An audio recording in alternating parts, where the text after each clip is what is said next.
지식을 찾아 떠납니다. 펼쳐라 보물지도. 삐리삐리 삐리삐리 어? 삐리삐리. 두 분은 외계인의 존재를 믿으십니까? 네, 제가 사실 외계인입니다. 네. 그런 것 같았습니다. 저는 안 믿어요. 왜요? 본 적이 없기 때문에. 아, 눈에 보이지 않는 건 믿지 않겠다. 그렇죠. 아, 알겠습니다. 과연 과학자는 외계인의 실체를 믿을까요? 믿지 않을까요? 너무 궁금하지 않습니까? 바로 모셔볼게요. 선장님, 나와주세요. 네, 반갑습니다. 반갑습니다.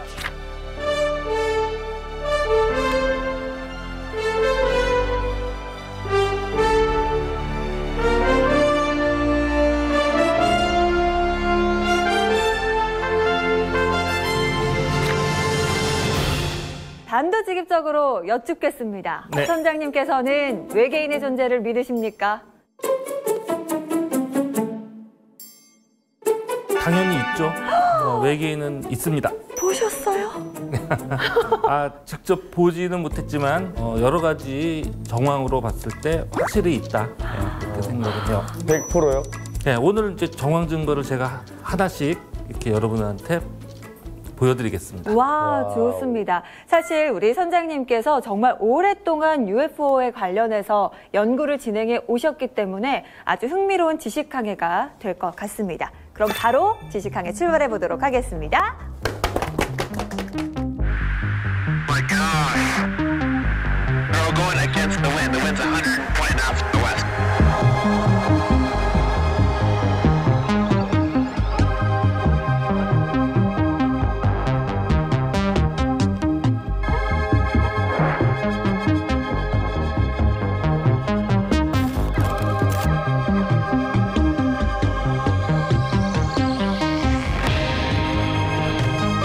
우리 지구상에 그런 이상한 존재들, 보통 외계인이라고 칭하는 그런 존재들이 나타난 역사는 굉장히 오래된 것 같아요. 제가 봤을 때 고대 이집트 시대에도 하늘에서 이상한 물체를 봤다.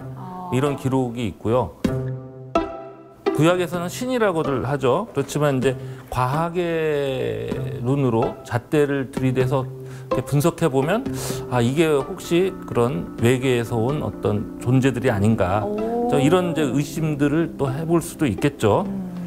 그렇지만 사실 그렇게 오래전에 전해져 오는 얘기들은 우리가 정확한 근거를 찾기가 좀 어려워요. 그래서 이제 어쩔 수 없이 최근에 과학 시대에 접어들었을 때 목격했던 어떤 그런 존재들에 관한 그 얘기들을 기준으로 해서 우리가 나름 판단을 해볼 수밖에 없을 것 같아요. 그 UFO나 뭐 이게 처음 문제가 됐던 화제가 됐던 때는 생각보다 그렇게 오래되지 않았어요. 1947년. 그러니까 지금부터 100년이 안 됐죠. 됐네요. 그러니까 1947년이 이제 말하자면 UFO 원년이다. 그렇게 얘기를 하는데 그 전에 2차 세계대전이 끝났잖아요. 네. 1945년에 끝나고 한 2년쯤 지나고 나서 갑자기 하늘에서 이상한 것을 봤다는 사람들이 나타나요. 그것도 승리를 거둔 미국.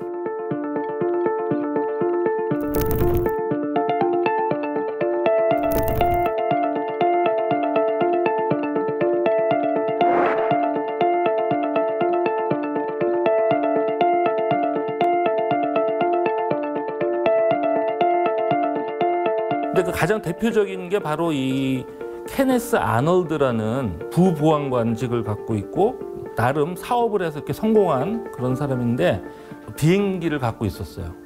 아, 본인 개인 비행기요? 그렇죠. 개인 비행기인데 이 사람은 이제 말하자면 사회 봉사를 하는 사람이에요. 그래서 그 지역에 추락 사건이 발생을 해서 그거를 탐색하는데 갑자기 하늘에서 편대가 날아가는 걸 딱 목격을 하고 그거를 이제 보고를 했죠. 근데 중요한 건 뭐냐? 이 비행체들이 당시의 기준으로 봐선 도저히 그런 게 있을 수가 없는 거야. 왜요? 속도가 일단 음속을 훨씬 넘어서는. 당시 인류에 없던 그렇죠. 그때는 음속 돌파가 되기 직전이에요. 그러니까 음속 돌파가 이 사건이 일어나고 이제 몇 달 후에 가능해져요. 그럼 비행 테스트 아니었을까요? 그렇게 볼 수가 없는 게 테스트 비행이라고 하면 국가적인 아주 극비사항이잖아요. 그렇네요. 이게 당시에 이제 서로 대치하고 있던 구소련이라든지 이런 데 정보가 넘어가면 안 되기 때문에 그런 거는 하는 그 장소가 따로 정해져 있어요. 비밀 지역. 자, 그런데 이 사람이 그걸 보고 나서 매스컴에다가 알렸거든요. 그게 근데 최초의 UFO 목격담인 거예요? 그렇죠. 근데 그 당시에는 그걸 UFO라고 부르지 않고요. 플라잉 소서, 비행 접시라고. 비행 접시. 비행 접시. 그때부터 접시란 말이 나왔군요. 그렇죠. 네. 사실 그런 표현을 이 아놀드 케네스가 직접 쓴 건 아니에요. 근데 그 설명하면서 찻잔 받침처럼 생겼고 뭐 이런 식으로 여러 가지 표현으로 설명을 하니까 보도 매체에서는 이거를 굉장히 함축적으로 보도를 해야 되잖아요. 그래서 네. 비행 접시라고 하죠. AP통신에서 그렇게 조어를 했다고 해요. 기자의 센스였네요.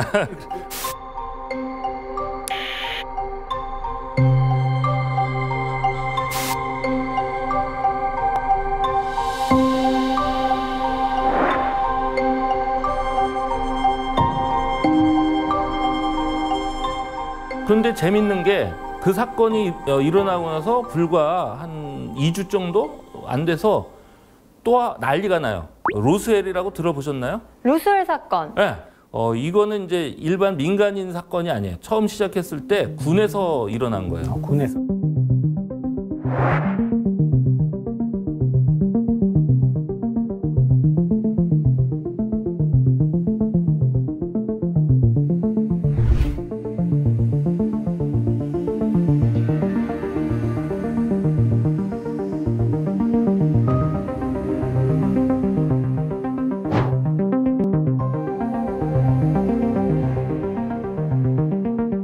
군에서 어떤 보도 자료를 내놓냐면 플라잉 소서가 이 로스웰에 어디 추락했다. 이렇게 보도 자료를 내놨어요. 그게 지역 신문에도 나고 그러니까 막 난리가 났겠죠. 네. 근데 그 당시에 이 플라잉 소서 이게 굉장히 사람들이 관심이 많았기 때문에 미국 전역에서 막 시끄러워지니까 바로 그 보도를 취소해요. 이거 정정? 잘못됐다. 정정. 그 플라잉 소서가 아니라 기상 관측 기구가 이제 추락한 거를 잘못 오인한 것이다. 그래서 실제로 그 기지 사령관이 직접 나와서 그 수거했다고 하는 기구 잔해를 갖다 앞에 놓고 기자회견을 하죠.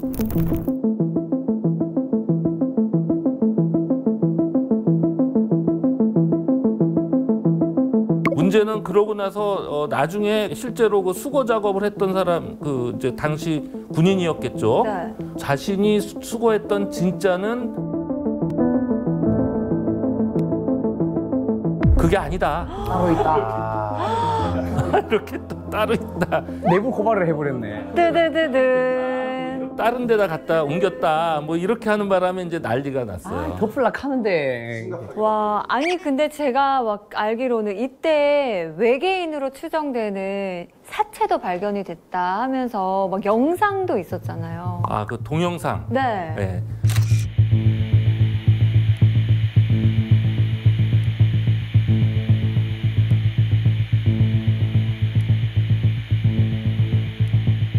그래서 그때 당시는 이제 그게 굉장히 센세이션잖아요. 맞아요. 진짜 외계인이 저렇게 생겼나 보다 하면서. 저도 그 영상 일부를 본 적이 있어요. 매체를 어. 통해서. 예. 근데 나중에 그게 이제 가짜로 조작됐다 이렇게 밝혀져서 저도 상당히 실망을 했습니다. 예. 근데 그런 여러 가지 루머가 있긴 한데 문제는 그게 이제 정말 아까 그 아놀드 케네스가 목격했다고 하는 그런 존재와 추락했던 것이 같은 종류냐? 라는 데에는 저는 좀 의구심을 갖고 있어요. 왜냐면은 그 당시에 음속을 돌파해서 막 상당한 수준의 비행을 할 수 있는 고도의 기술력을 갖고 있는데 로스웰이라는 데 그냥 어쩌다가 비실비실해서 추락했고 뭐 거기 타고 있던 외계인도 지구의 사람들한테 노출이 되고 그렇게 허술하게 했겠냐. 그래서 저는 로스웰 사건은 어떻게 보면 군에서 있었던 다른 또 중요한 사건을 은폐하기 위해서 벌어졌던 노이즈 어떤 마케팅. 해프닝이 아니냐 이제 그런 생각을 해봅니다.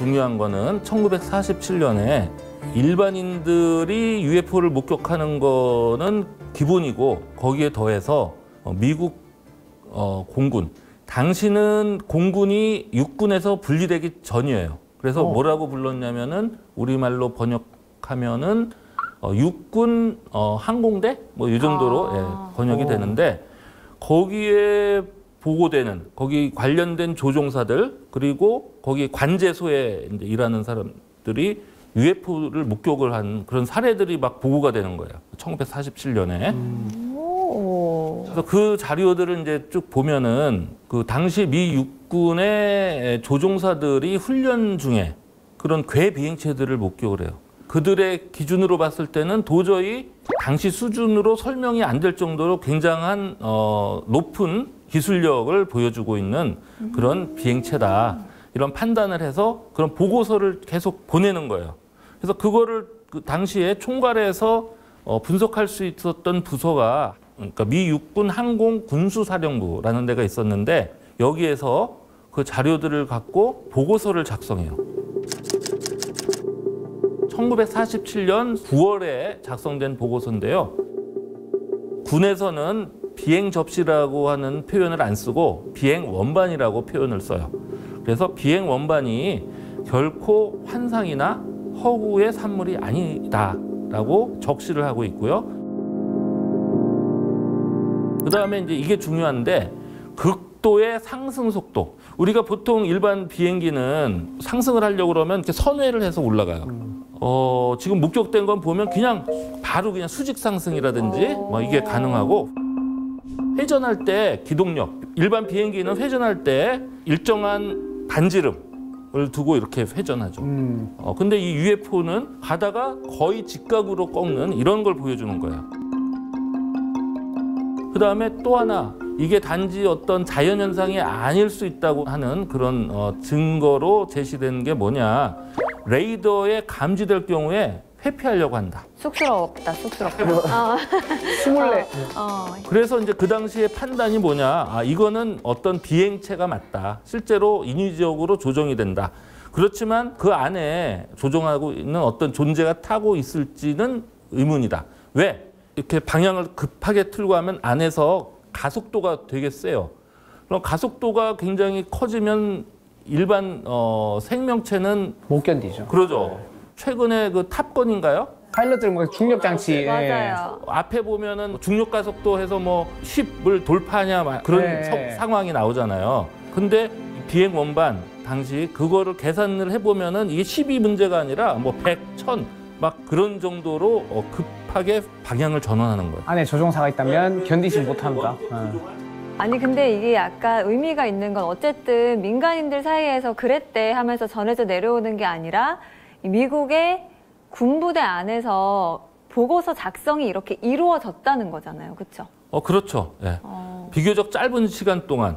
근데 이미 석 달 만에 9월에 보고서가 한번 나왔고 그러고 그 12월에 보고서 최종 보고서가 또 나와요. 자, 거기는 어떻게 돼 있냐? 비행 원반이 공중에 그냥 정지 상태로 있다. 근데 거기 정지 상태로 존재할 때 그거를 유지하려면은 이제 어떤 프로펠러가 있어야 프로펠러라든지 돼요. 뭐 보통 그런 게 있어야 되는데 그런 게 안 보이는 거예요. 그다음에 엄청난 높은 상공에서 갑자기 뚝 떨어지는 거야. 근데 그러면 보통 유성이라고 생각할 수 있잖아요. 그렇죠. 근데 그게 아니라 떨어지다가 딱 정지해. 어느 위치에서. 근데 그런 유형으로 나타나는 UFO가 이미 1947년부터 보고되고 있었다는 거죠. 와우.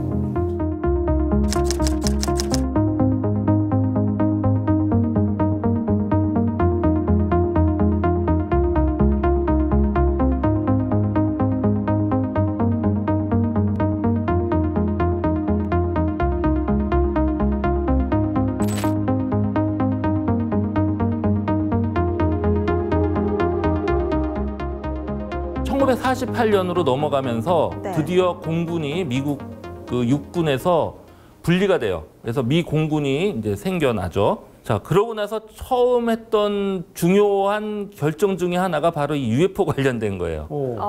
그래서 프로젝트 사인이라고 UFO 전담 팀이 만들어져요.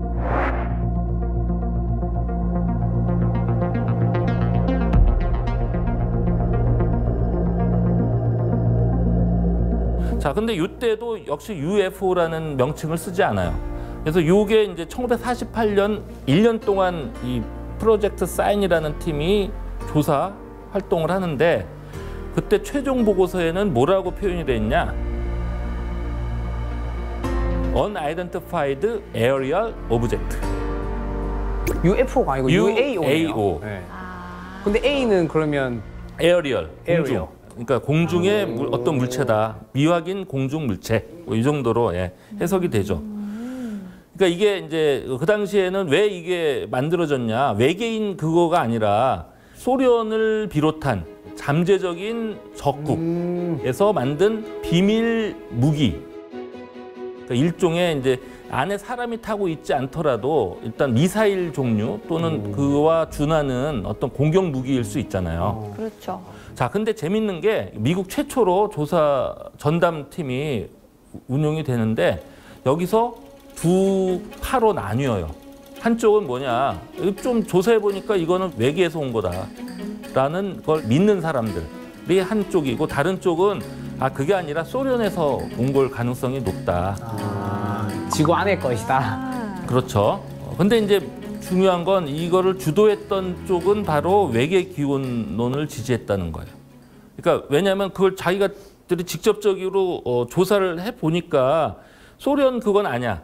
말하자면 뭐 이런 식이에요. 아까 보면 순간적으로 엄청난 가속을 하거나 뭐 이런 게 특성이잖아요. 중요한 특성인데 그렇게 하려면 가장 중요한 게 뭐냐? 에너지원이야. 당시에 비행기는 뭐겠어요? 뭐 지금도 마찬가지지만 기름만. 기름으로 가는 건데 그 정도가 안 나오죠. 결국 그 정도의 출력이 나오려면 원자력 정도는 돼야 된다.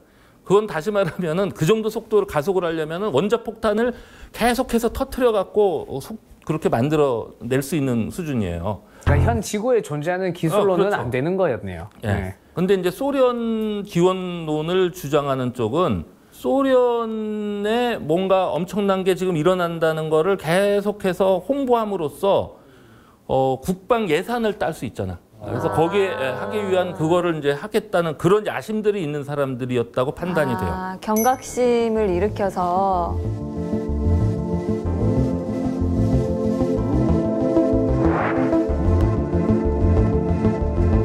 결국은 소련 기원론자들이 승리를 해요. 왜냐하면 외계 기원은 너무 황당해. 일단 어디서부터 이거를 해결할 방법이 잘 안 보이잖아요. 일단 증거 확보가 어려우니까 거의. 그러니까 소련 기원론자 주장이 받아들여져요. 근데 사실 두 쪽 다 명확한 증거가 없네요. 이쪽도 그렇고 이쪽도 그렇고. 소련 쪽이라고 하더라도 이게 다 설명이 안 되고 외계물체라고 하더라도 증명할 수 있는데 한계가 방법이 있고. 없는 거죠.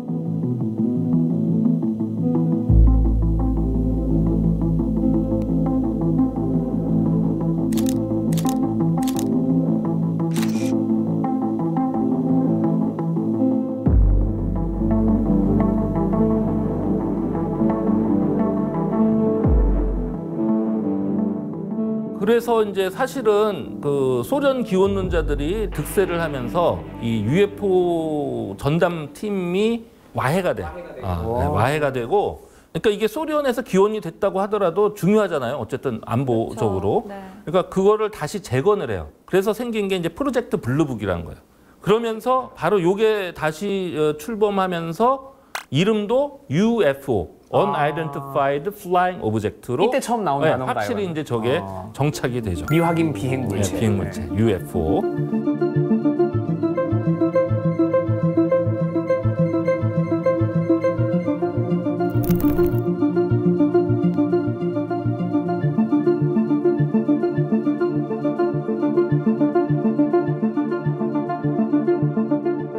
공교롭게도 다시 재건되고 나서부터 미국에서 다시 UFO들이 막 나타나기 시작해. 좀 이상한데요.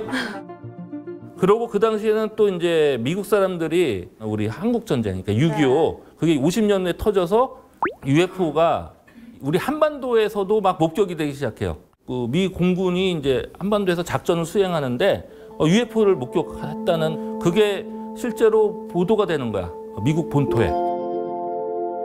그거와 같이 발맞춰서 미국 땅에서도 UFO가 또 막 나타나기 시작하는 거예요. 자, 근데 이제 중요한 게 미국에 그냥 웬만한 데서 이렇게 나타나는 거는 뭐 크게 관심을 끌지 않을 수도 있는데 바로 미국의 심장부, 수도, 워싱턴 DC 상공에서 나타나요. 자, 근데 요 나타나는 시기도 참 미묘한 게 네. 원래 이제 레이더는 군에서 군사용으로 개발했잖아요. 그게 이제 나중에 민수, 공항에 가면은 요새 다 레이더로 관제를 해요. 그죠? 그게 사실 시작된 게 언제부터냐? 본격적으로 시작된 게 1952년에 미국의 수도 워싱턴 DC에서 시작이 돼요. 근데 그게 본격적으로 작동이 되자마자 갑자기 워싱턴 DC 상공에 UFO가 출현해. 그리고 그게 워싱턴 국립공항의 레이더에 잡히는 거야. 물론 주변에 있는 군 기지에 있는 레이더에도 포착이 되고 여기저기서 서로 상호 검증이 되는 거죠. 그러면 이게 레이더라는 게 작동을 하면서 그동안 놓쳤었던 UFO들이 발견이 되는 거예요? 아니면 때마침 가동하는데 UFO가 날라오는 거예요? 너무 우연치고는 너무 좀 그렇잖아요. 네, 굉장히 이상한데요? 그게 이제 본격적으로 하는데 내가 봤을 때는 한번 테스트 해보려고 나타난 게 아니냐. 얼마나 성능이 좋으냐. 그럴 수도 있겠죠. 뭐 그럴 수도 있고 뭐 아니면은 이제 이게 레이더가 제대로 본격적으로 가동이 되니까 그전에는 잘 안 보이던 놈들이 많이 이제 보이기 시작. 근데 아마 둘 다 가능성이 있죠. 자, 그래서 이게 한 번만 나타난 게 아니라 두 번에 걸쳐서 나타나. 그리고 그때마다 요격기가 출격을 해요. 그래서 그걸 쫓아가는데 첫 번째 나타났을 때는 요격기들이 실제로 UFO를 제대로 못 봐. 그 레이더로 쭉 해서 어디 있다고 알려줬는데 막상 가보니까 그게 없어져. 순간적으로 마치 전등이 꺼지듯이 딱 꺼졌는데 문제는 레이더 기지의 그 레이더 스크린에서도 같이 꺼져버려요. 그래서 이게 도대체 그 기술이라는 게 당시에 깜짝 놀랐겠죠.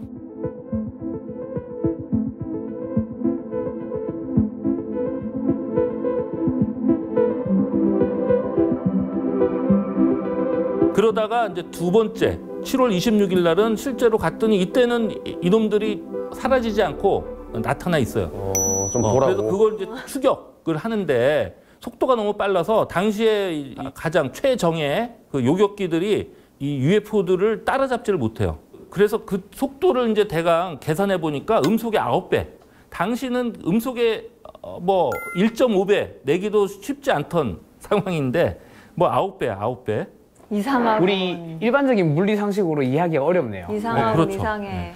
자, 이 사건이 나니까 이것도 다른 데도 아니고 미국의 수도 워싱턴 DC 상공에서 이것도 한 번도 아니고 두 번이나 나니까 이게 엄청난 사건이잖아요. 그래서 2차 세계대전이 끝나고 나서 미국에서 벌어졌던 기자회견 중에 가장 큰 기자회견이 7월 29일 날 합동 기자회견을 열어요.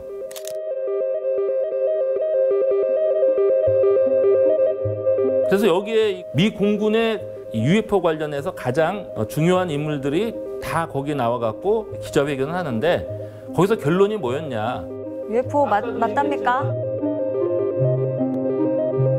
자, 현재 장비의 성능을 뛰어넘는 뭔가 자연 현상이 존재한다. 그게 뭐냐? 바로 기온 역전 현상이라는 게 있다. 기온 역전 현상? 원래는 이제 우리가 보통 상태에서는 온도 변화가 별로 이렇게 없는데 사막이나 이런 데 보면 자, 해가 지고 막 이러면서 복사라고 하죠. 네, 복사열이. 네. 그거 하고 이제 대기가 식고 막 이러는데 그러면은 어느 순간에 층이 온도가 좀 다른 층들이 이렇게 생길 수가 있어요. 네. 자, 그럴 때 레이더가 쭉 가서 신호가 곧 경계면에서 반사가 될 수 있다. 그게 바로 워싱턴 DC 상공에 나타났던 UFO를 그걸로 설명을 한 거죠. 그게 이제 레이더의 펄스 시그널, 그것이 반사된 것이 이제 잡혔다.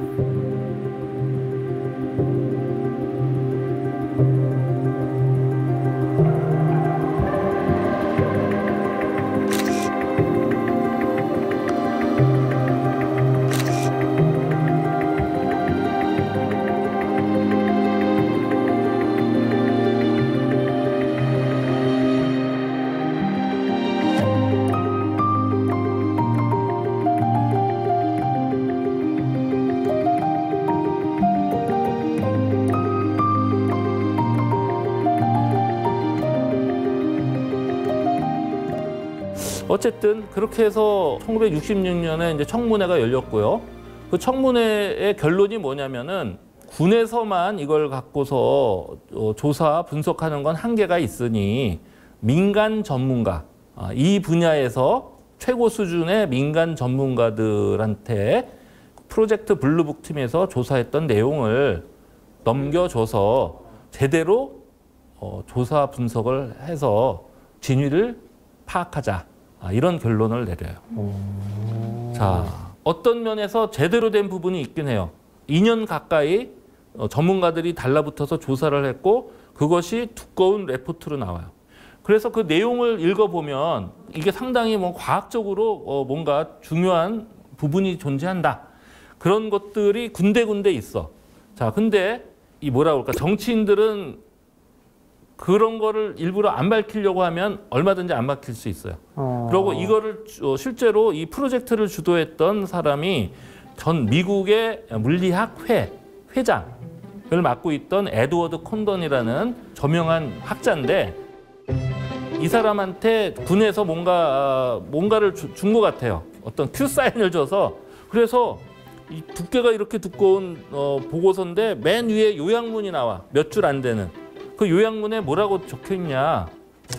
이 UFO 문제는 과학적으로 더 이상 연구할 가치가 없고 국가 안보적으로도 뭐 별 문제가 없다. 이런 게 요약문의 결론이야. 자, 그래서 프로젝트 블루북이 없어져 버려. 언제? 1969년에 종료가 돼요.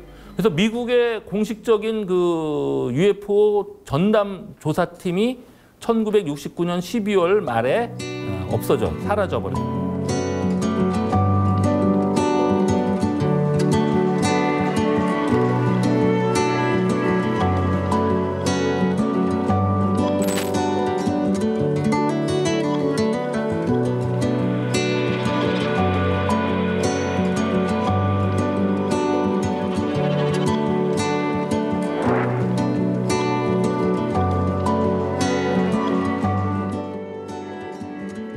자, 그래서 이제 그런 식으로 해서 덮어버리면 좋겠는데 문제는 2000년대에 접어들어서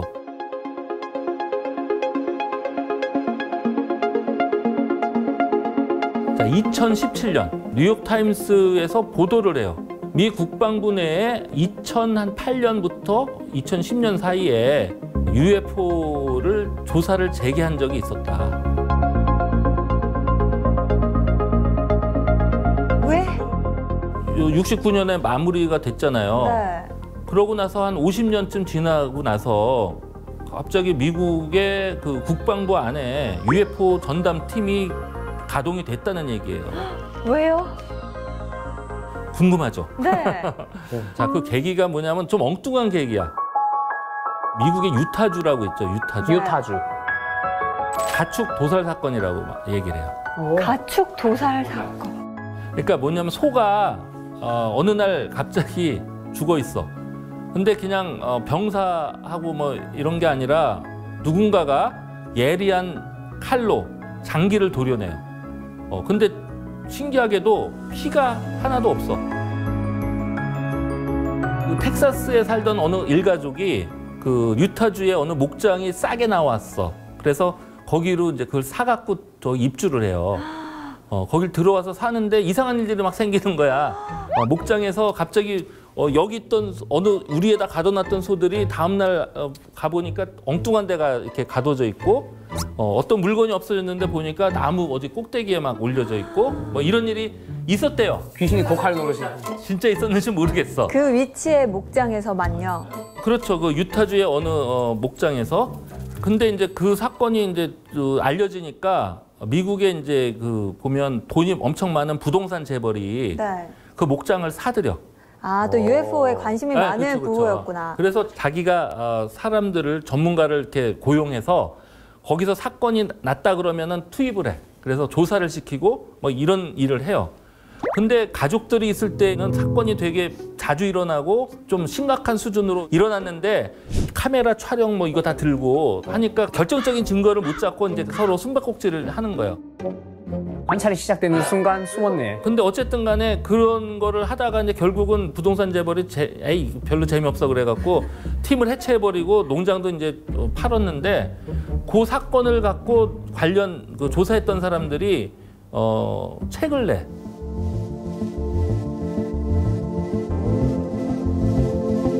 그 책이 좀 많이 팔렸어요.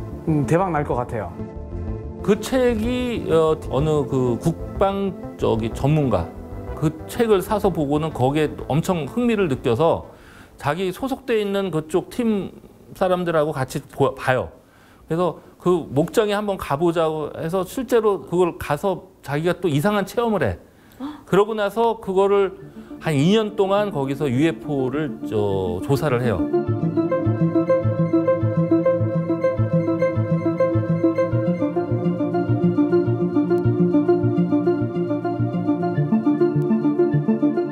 그래서 주로 이제 그 아까 말한 유타주의 그 목장을 주로 조사를 했는데 네.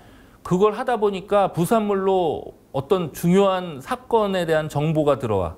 그게 뭐냐면 2004년에 샌디에이고 인근 해상 한 200km 떨어진 해상에서 니미츠호라는 미국의 항공모함이 있어요. 핵 항공모함인데 그 항공모함과 주변에 여러 순양함들이 같이 군사훈련을 하는 그 와중에 UFO들이 며칠에 걸쳐서 나타나요.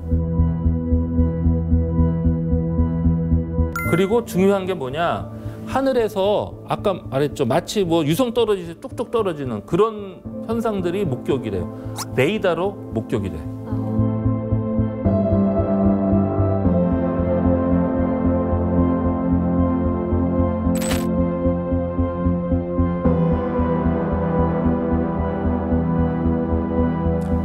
근데 이 사건은 이제 뭐가 중요한 사건이냐? 레이더의 증거 자료들이 있는 사건이에요. 그러니까 앞에서 1952년에 그 미국 워싱턴 DC 상공에 UFO가 나타났는데 결국 레이더 성능이 좀 떨어져서 결국은 분별을 못했잖아요. 초창기 모델이니까. 네. 근데 문제는 이제 2000년대 접어들어서는 레이더 성능이 엄청 좋아. 네. 이젠 그래서, 잡혀야 되는데. 예, 중요한 건 뭐냐? 이 사건이 굉장히 입체적으로 목격자들이 있는 거예요. 그래서 처음에는 어떻게 됐냐? 자, UFO가 우주에서 대기 중으로 진입하잖아요. 그럼 우주에서 움직이는 게 어디에 포착이 되냐면은 탄도미사일 레이더. 그거는 우주에 있는 거를 포착할 수 있어요. 거기에 잡혔다는 거예요, 일단. 그 다음에 대기로 들어왔어. 거기서부터 움직이는 거 뚝 떨어졌는데 그게 어디에 잡혔냐? 그 순양함. 순양함에서 잡아. 레이더로요? 그렇죠. 네. 자, 그래서 요격기 출격을 시키죠. 훈련하다 돌아오는 그 요격기들한테 가서 그걸 봐라. 실제로 가봤더니 아주 신기한 거를 봐요. 뭘 봤을까요? 자, 바다가 있는데요. 바다에 한 직경 한 200~300m 정도 되는 기포가 하얀 게 포말이 막 일어나는 거야. 하늘에서가 아니라 이제 바다에서요? 바다에서. 안에 들어간 거네. 나와! 처음에 그 편대가 두 대가 이제 갔는데 그걸 뭐라고 생각했냐면 뭔가 추락 사고가 일어났나 보다. 민간 항공기가 됐건 뭐가 됐건 큰 비행기가 거기 지금 물속에 지금 추락해서 지금 들어간다고 처음엔 판단했어. 지금 기포만 보이니까. 네. 근데 사실 그게 아니었던 거예요. 근데 자세히 보니까 그 위에 UFO가 있는 거야. 그래서 이제 비행기 두 대가 왔잖아요. 네. 그래서 한 대는 위에서 계속 선회하고 한 대가 이놈을 자세히 보려고 상당히 빠른 속도로 접근하니까 딱 내려오니까 갑자기 방향을 딱 틀고 같이 올라오는 거야. 소름이다. 무섭겠다 이거. 근데 이 사람이 엄청나게 그 간이 큰가 봐. 네가 피하나 내가 피하나 보자 하자고 끝까지 같이 그냥 끝까지 했어. 그랬더니 어느 순간에 이놈이 순식간에 사라지더래. 그래서 그런 게 있었어요. 와우. 그러면 거기에 열이 있었어요? 그 물체에? 열이 안 잡혀요. 열이 안 잡혀요? 적외선 카메라면은 열이 감지돼야 되잖아. 네. 그게 공중에 이제 떠 있다가 또 엄청난 속도로 움직여요. 열이 전혀 감지 안 돼. 이상하다. 그래서 그 하원 청문회 보면 거기서 그 문제와 관련된 질문이 있어요. 자, 거기서 실제로 높은 에너지로 움직이는 그런 물체가 잡혔다고 하는데 거기에 그런 추진 동력원이 전혀 감지 안 된다는 걸 어떻게 설명할 것이냐. 그랬더니 거기에 대한 답이 뭐냐면 일종의 저거예요. 그걸 시그니처 프로그램이라고 이제 표현을 하는데 그게 뭐냐면 그런 열이 이제 내가 뿜어내는데 상대방이 그걸 내가 뿜어내는 걸 감지 못하게 차단하는 기술이 있다 이거예요. 스텔스다. 그렇죠. 일종의 스텔스인 거죠. 그 자체로 발생되는 열을 상대방이 감지 못하도록 하는 그런 스텔스 기능이 있다. 이제 이게 연막 위장 기술이네요. 하원에서 그렇게 증언을 해. 그럴 거 가능성이 있다. 예. 자, 그래서 중요한 게 뭐냐? 우주에서 잡혔죠 레이더로. 네. 그다음에 대기 중에 있는 게 또 잡혔어. 막 떨어지는 게. 그래서 그거 갔더니 조종사 눈으로 목격을 한 거야. 그렇죠? 그러고 나서 이게 어느 순간 굉장히 빠른 속도로 이동했어. 대박이다. 그거를 다른 비행기한테 추적을 시켰어요. 네. 그래서 동영상을 찍어요. 오! 그 영상이 있어요. 동영상은 적외선 동영상이고 그게 2020년에 공개돼 갖고 굉장히 난리가 났었어요.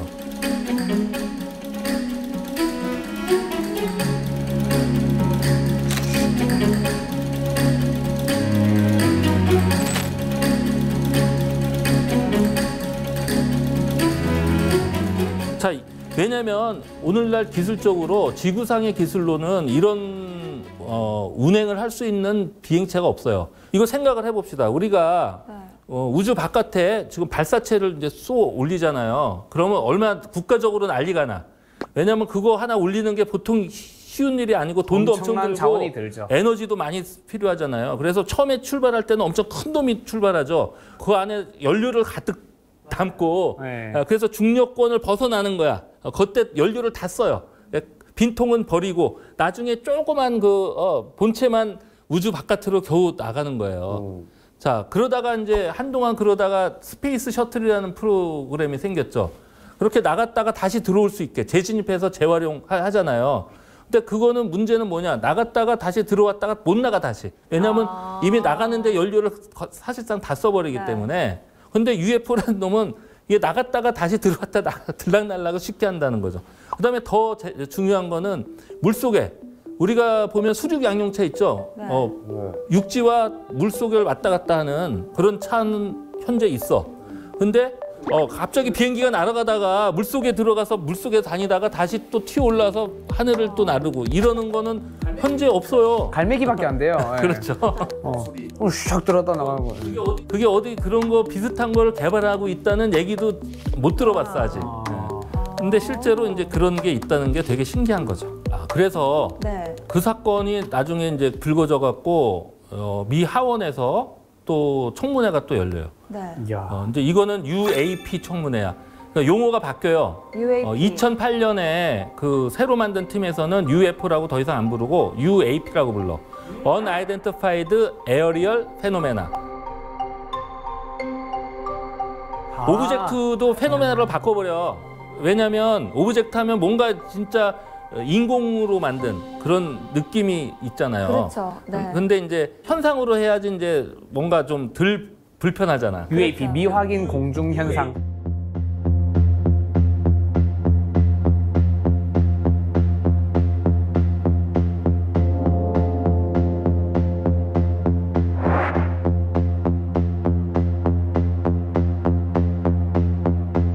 그러면 만약에 UFO는 원료가 뭘까요?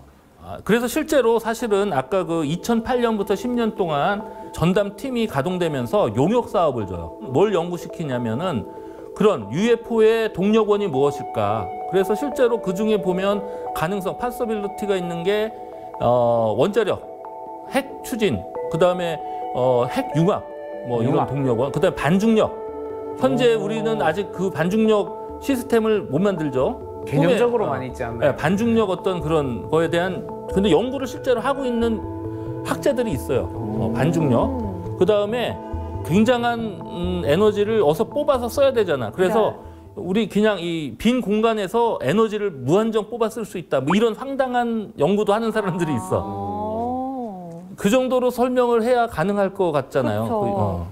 그렇죠. 그래서 심지어는 뭐 이건 UFO가 어디서 오냐? 웜홀 여행하는 그런 존재들이다. 그런 레포트도 있어요. 그 다음에 우리 옛날에 SF 중에 고전적인 거 스타트랙 하면 워프 항해 뭐 있죠. 공간을 막 접어갖고서 뭐 가는 블랙홀 화이트홀 이용하면서. 그런 가능성도 검토를 하고 있더라 하는 거죠. 야, 차라리 그게 더 신빙성이 있어 보이네. 돈대길이 같은 그런 느낌.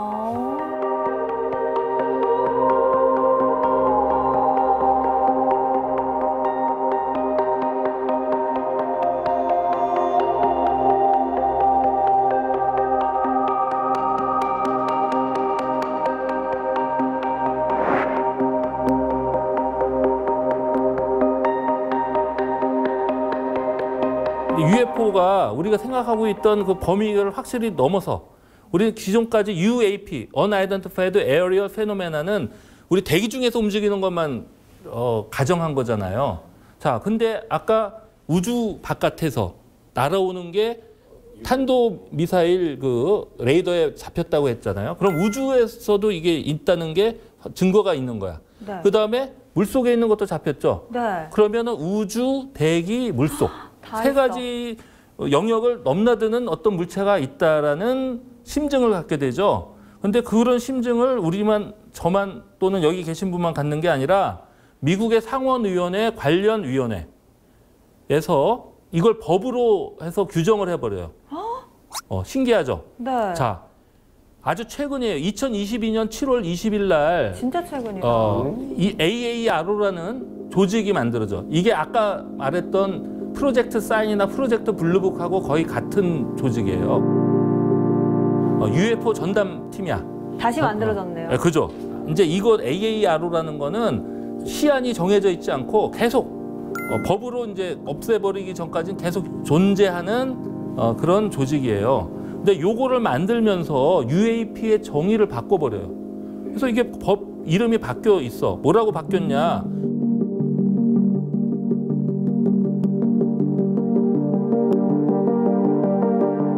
이 사무실은 뭘 하는 사무실이냐? 바로 Unidentified Aerospace Undersea Phenomena를 조사하는 프로젝트다. 아, 우주 해저 다 포함한 개념이네요. 그렇지. 네. 그래서 이게 이제 의문이 다 풀리죠. 이렇게 되면 실제로 미 상원에서 우주에 있다가 대기 중으로 들어왔다, 물속에 들어갔다, 다시 또 나와서 우주로 나가는 이런 비행체가 존재한다는 거를 전제로 해서 UFO를 이제 조사를 하고 있다. 그리고 심지어는요, 이 조직은 다른 특성을 갖고 있는 거, 이 정도로 이상한 특성이 아닌 거는 아예 조사를 못해. 여기는 요 세 가지. 우주에서 들어와서 대기를에서 움직이다가 물속에서 또 돌아다니다 다시 또 우주로 나가는 이 정도의 이상한 특성을 보이는 것만 취급하도록 그렇게 규정을 해버린 거예요. 정말 외계의 것만 보겠다. 그렇죠. 이런 의미네요. 네.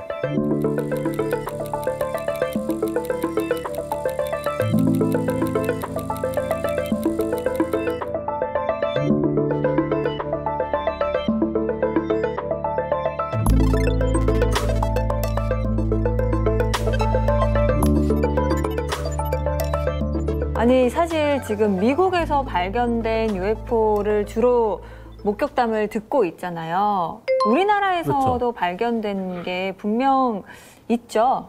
제가 90년도에 한국 UFO 연구 협회라는 게 이제 만들어져서 거기 아, 연구 진짜요? 부장을 오. 했어요. 그 민간 단체고요. 그 당시 출범한 지 얼마 안 돼서 규모도 작았어. 근데 갑자기 현역 공군 대령이 회원 가입을 해요. 근데 가입 한 달쯤 후에 뭔가 이렇게 행사가 있을 때 자연스럽게 같이 차를 타고 가면서 물어봤어요. 그랬더니 거기서 하는 얘기가 자신이 그 정보장교로 있던 시절 어느 날 그때가 1980년도인가 봄에 팀 스피리트 훈련이라고 있었대요. 그러니까 미군하고 합동 작전. 대구에서 출발해서 저기 휴전선 쪽으로 가서 뭔가 공동 작전하고 이제 다시 복귀하는 그런 훈련이었는데 그거 하러 나갔다가 거기서 갑자기 뭐 이상한 거 봤다, UFO 봤다. 그래서 자기가 직접 조사를 했다는 거예요. 오. 북쪽에서 뭔가가 이렇게 내려오더래요. 그래서 처음에는 좀 이상하다 그랬는데 일단 레이더에 안 잡히는 거야. 자체 비행기 레이더에도 안 잡히고 지상에다가 얘기를 했는데 위치를 알려줬는데 레이더에 안 잡혀요. 그래서 그 두 대가 쫓아간 거야. 내려오는 걸 쫓아갔더니 이게 어느 순간 남하하다가 저기 포항 쪽으로 가더래요. 거기까지 쫓아갔어. 그러고 거기서 갑자기 그 가다가 고도를 쑥 올라가더래요. 그래서 비행기 두 대가 이 나선을 걸면서 쫓아갔죠. 한 150m 정도? 해서 200m 사이에 간격을 두고 두 대가 좌우 상하로 계속 돌면서 한 25분에서 30분 정도 관찰을 했다는 거예요. 완전 가까이 갔네요. 예. 근데 이제 그 중에 이제 부사령관이었던 그분이 뒤에 타고 있는 친구한테 저걸 한번 우리 공격을 해보자. 공격을. 그랬더니, 네. 그랬더니 큰일 납니다. 제가 저 UFO에 대해서 좀 아는데 오늘 또 읽어봤더니 큰일 무슨 난다. 쏘려고 했다가 오히려 격추당한 뭐 일이 있다. 그래서 함부로 공격하면 안 자신이 된다. 이제 딱 밑에 보니까 그 포항 앞바다가 저기 빠지면 힘들겠다 싶어서 포기했다. 근데 그런 말씀, 그런 걸 들었다는 거를 이제 그분이 그 자리에서 얘기를 해준 거예요. 그 한국 사례도 내용들을. 그러니까요.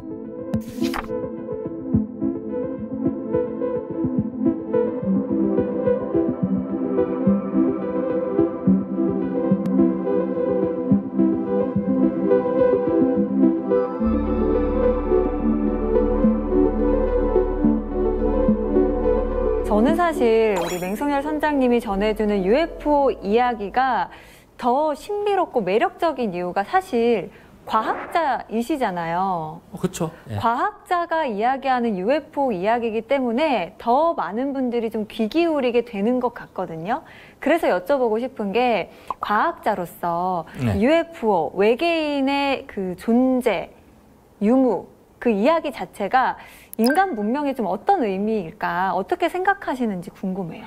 일단은 우리 세계관이 점점 이제 변해왔잖아요. 아주 옛날에는 이제 신들이 다스리고 그런 세계관을 갖고 있다가 점점 과학적으로 나가게 되고, 그러다 지구가 평평하지 않고 구체다 이런 사실도 알게 됐고, 그렇지만 그때만 해도 지구가 우주의 중심이다 또 이렇게 믿고 있다가 어느 순간 과학이 더 발달하면서 우주 안에서 지구는 아주 작은 일개 행성에 불과하다. 이제 점점 그렇게 우리의 사상의 지평이 점점 넓어지고 있잖아요. 그래서 아직까지는 사실 우리가 우주상에서 유일하게 존재하는 생명체다라는 믿음을 가질 수밖에 없는, 왜냐하면 그 외에 기타 증거가 없잖아요. 그렇지만 개연성을 놓고 보면 이 넓은 우주에 우리만 살아있다는 게 말이 되냐, 맞아. 이런 생각이 맞아. 들잖아요. 네. 그래서 외계의 어떤 존재가 저 먼 아니면 또 가까운 어딘가에 있을 거라는 생각은 오히려 그게 더 당연하다, 이제 이런 생각을 하고 있고요. 그런데 마침 우리한테 또 이렇게 다가와 있을 수도 있겠다. 어떤 UFO의 존재나 그 외계인의 존재가 인간한테 진짜 좀 어떤 문제를 일으키는 이런 사례가 있어요? 그 사이에 크고 작은 뭐 사례들 중에 보면 실제로 그 UFO에 바짝 접근을 했다가 화상을 입었다, 뭐 이런 사례도 있고요. 그다음에 뭐 UFO로부터 무슨 광선을 맞았는데 그 다음부터 무슨 늙지 않는다. 병이 났고 초능력이 생겼다 등등. 자, 근데 이런 얘기들이 잘 보면 옛날부터 설화, 신화 그거하고 좀 구조가 비슷하다는 느낌이 있죠. 그러네요. 그래서 일부 학자들은 이 UFO를 우주과학 시대의 새로운 신화, 과학 시대의 신화, 뭐 이렇게 얘기를 하죠.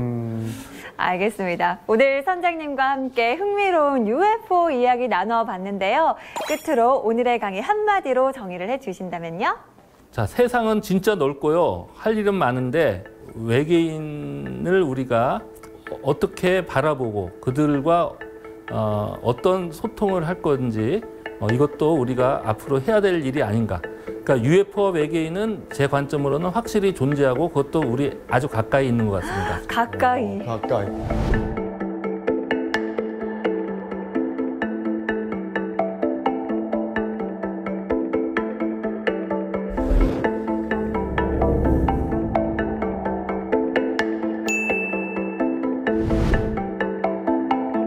두 분은 오늘 흥미로운 이야기였는데 어떻게 들었는지 궁금하네요.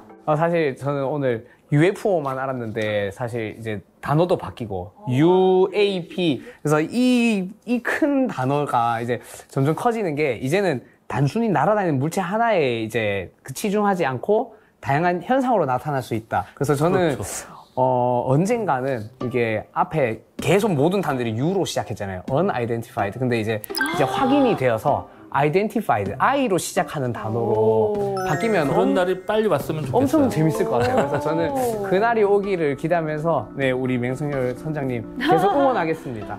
예, 감사합니다. 와. 지나갔다. 방금? 방금 네, 지나갔다. 뭔가 싸했어요. 맞아. 네. 보이는 것이 모두 진실은 아닙니다. 보이지 않는다고 해서 믿을 수 없는 것도 아니죠. 아직 명확하게 밝혀지지 않은 UFO.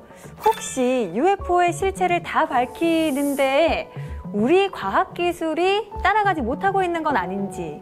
진실은 저 너머에. 네. 오늘 흥미로웠던 지식항해 여기서 마무리하고요. 다음에도 멋지게 지식도감 완성해 보도록 하겠습니다. 다음 주에도 찾아라 보물지도. 삐리삐리뽀. 삐리삐리.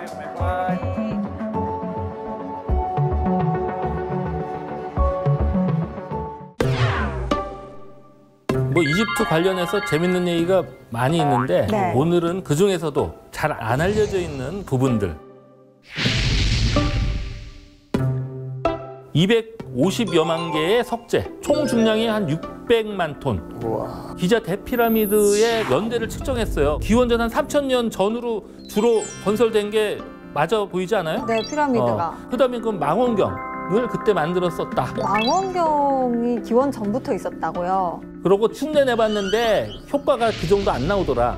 지금도 따라하기 어렵다. 네, 그렇죠. 다시 말하면 이미 이집트의 과학기술이 왕조 시작하기 몇백 년 전부터 발전돼 신기하다. 있었다. 계속 설득이 되어가고 있어. 뭔진 모르겠지만. 이렇게 해서 이집트학을 확 뒤집어 버리겠습니다.